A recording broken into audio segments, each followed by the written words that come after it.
Entry 1. I didn't grow up believing in rules like that. Rules about mirrors. Rules about doors. Rules about not saying certain things out loud. I thought they were just ways adults kept kids from asking questions they didn't want to answer. But there was one rule my grandmother treated differently. She never joked about it, never softened it, never explained it. If you hear your name at night, don't answer. She told me that the first time I stayed over at her house alone. I remember the way she said it, quiet, firm, like she was reciting something she'd been taught herself. Not yelling, not calling. If something uses your name and you didn't invite it, you don't respond. I laughed. I was old enough to know better. Or at least I thought I was. She didn't laugh back. Instead, she took my wrist and squeezed just hard enough that I looked at her. Really looked. Her eyes weren't scared. They were serious. "It needs permission," she said. "That's how it gets closer." I forgot about that rule for years. Life does that. It fills your head with noise so the quiet things don't survive. Until last Tuesday. I live alone now. A small duplex on the edge of town. The kind of place where the walls are thin and the plumbing makes noises you stop questioning after the first week. That night felt normal. Uneventful. Forgettable. I went to bed around midnight. No TV, no music. Just the hum of the house settling and the faint glow of my phone charging on the nightstand. I must have fallen asleep quickly because the next thing I remember was waking up without knowing why. No sound, no dream. Just that sudden awareness that pulls you out of sleep like someone flipped a switch. I lay there, staring at the ceiling, listening to my own breathing. That's when I heard it. Not loud, not sudden. A whisper. My name. Soft. Careful. Almost polite. "Steve?" I froze. Every part of me knew I was awake. This wasn't the leftover fog of a dream.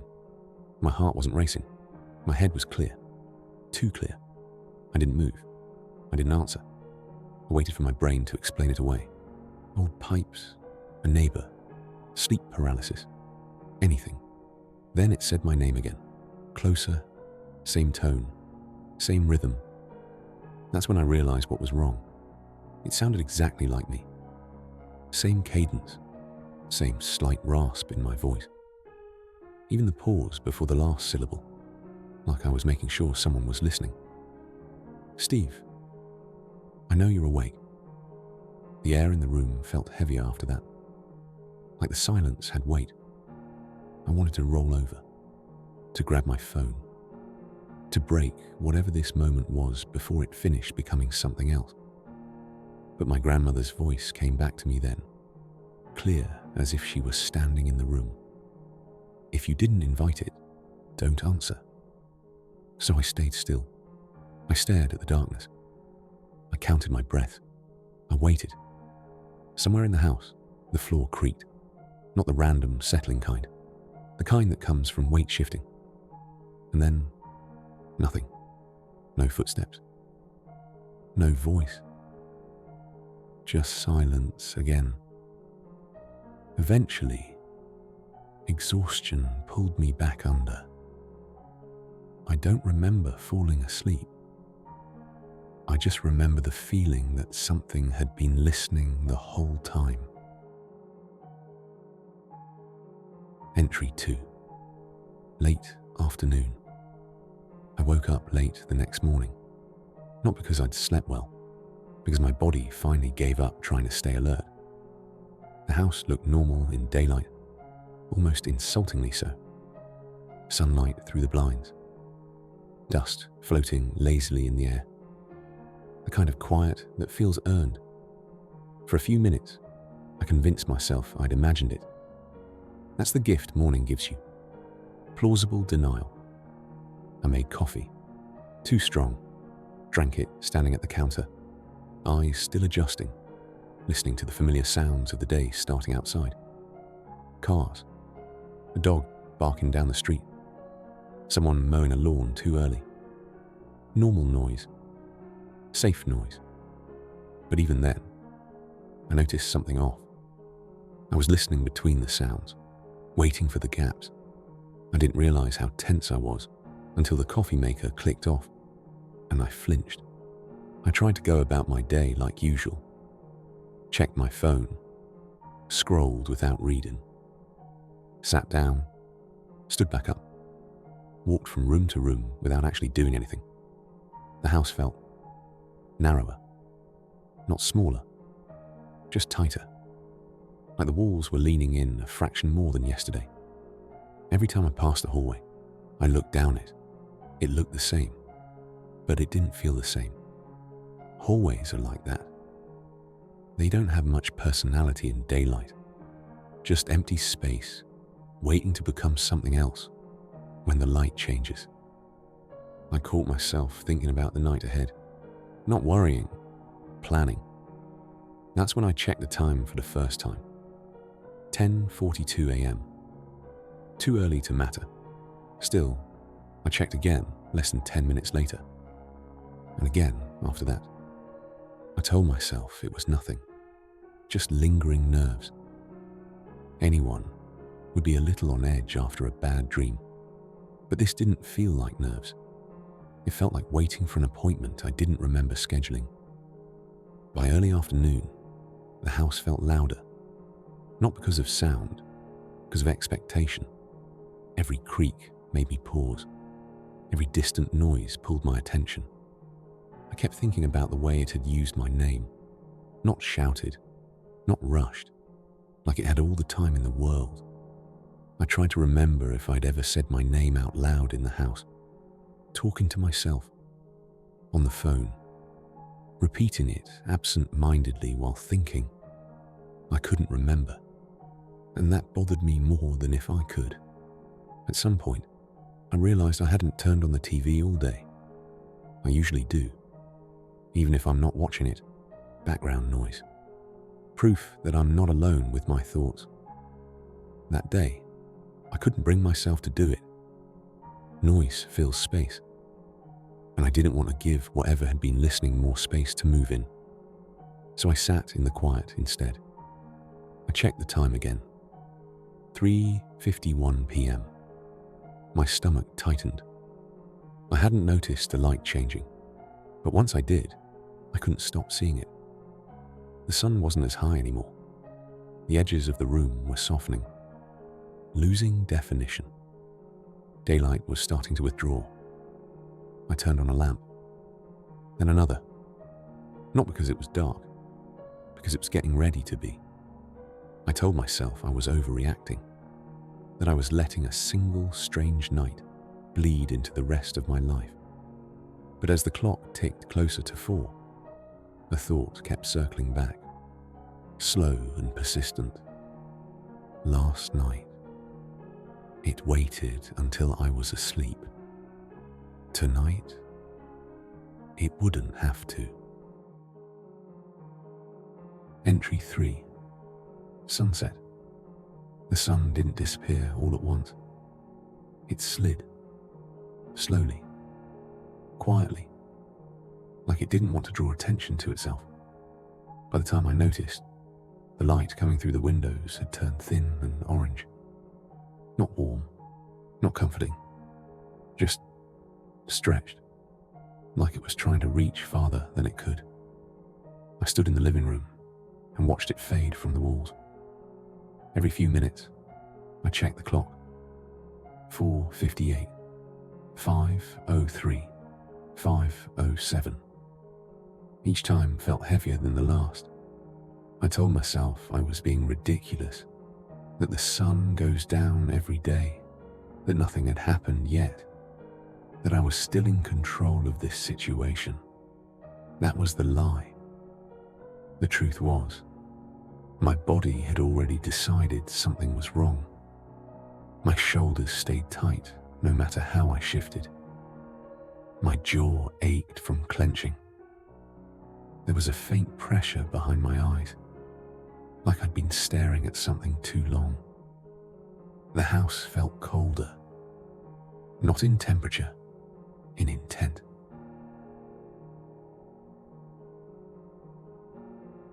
When the sun finally dipped below the tree line behind the duplex, the shadows didn't settle the way they should have. They stretched. The hallway went first. It always does. The far end darkened faster than the rest of the house, swallowing detail until it looked deeper than it should have. Longer. Like it didn't quite belong to the same floor plan anymore. I stood at the threshold and stared down it, telling myself it was just an illusion. That's the thing about illusions, though. They still make your pulse spike. I turned on the hallway light. It helped, a little. But the corners stayed wrong. Too soft. Too eager to blur together if I stopped looking directly at them. I realized then that I was listening again. Not for footsteps. Not for voices. For breathing. I held my breath without meaning to. The silence pressed in around me, thick and expectant, like the house itself was waiting to hear something back. My phone buzzed on the table behind me. I jumped. Hard. It was nothing. A notification. Some app reminding me of something I didn't care about. I stared at the screen longer than I should have before turning it face down again. The room felt watched, not from one place, from wherever I wasn't looking. By the time full dark settled in, my chest felt tight enough that I had to sit down, not panic, not yet. Just that constant low-level readiness, like my body was bracing for impact. I kept thinking about the voice, how patient it had sounded, how confident, like it knew I'd remember the rule, like it knew remembering wouldn't be enough forever. I checked the clock one last time. 6:42 p.m. Night had officially arrived. I told myself I'd made it through once already, that I knew what to do now, that all I had to do was stay quiet, stay aware, stay awake. But as I sat there in the dim light, listening to the house breathe around me, a colder thought crept in. Last night, it had tested me. Entry 4. I wish I could tell you I messed up because I panicked, that something sudden happened. That fear made me stupid. It didn't. The mistake was quieter than that. Human. I stayed awake longer than I meant to.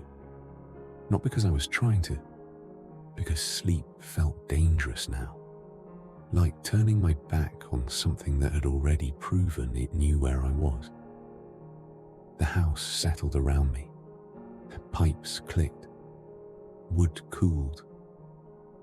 Familiar sounds I'd lived with for years suddenly felt rehearsed, like they were happening on purpose.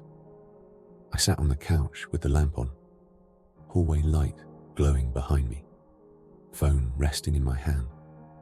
I wasn't scrolling anymore. I was waiting. Sometime after 10, I realized my throat was dry.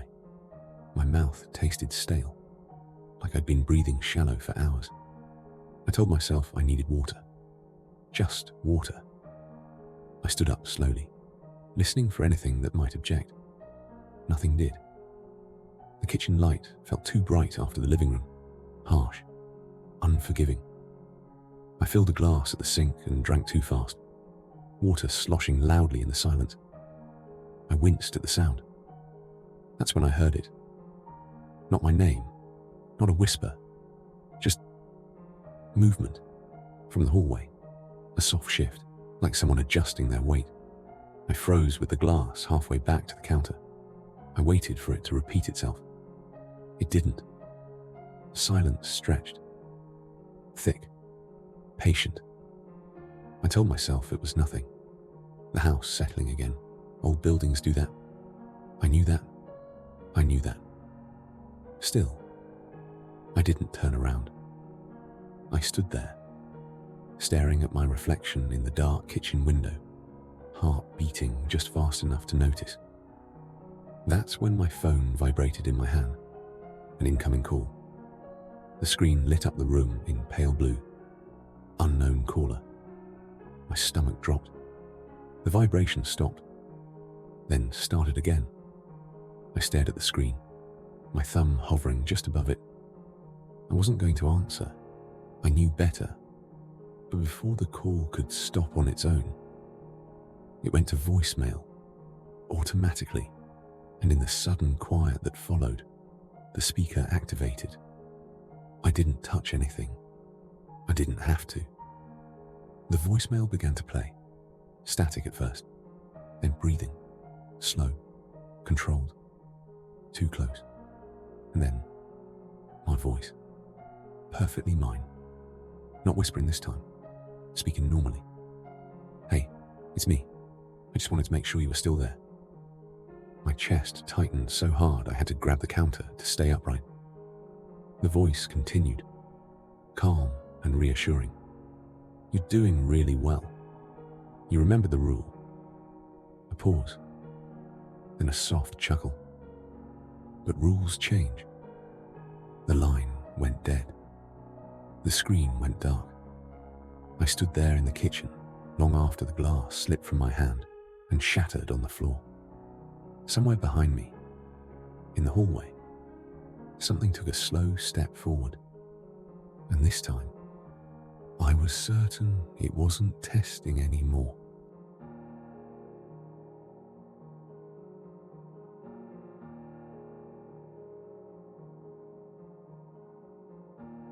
If you're still here, thank you for listening. There are more entries coming, longer ones, things I didn't want to record, but couldn't stop myself from writing down.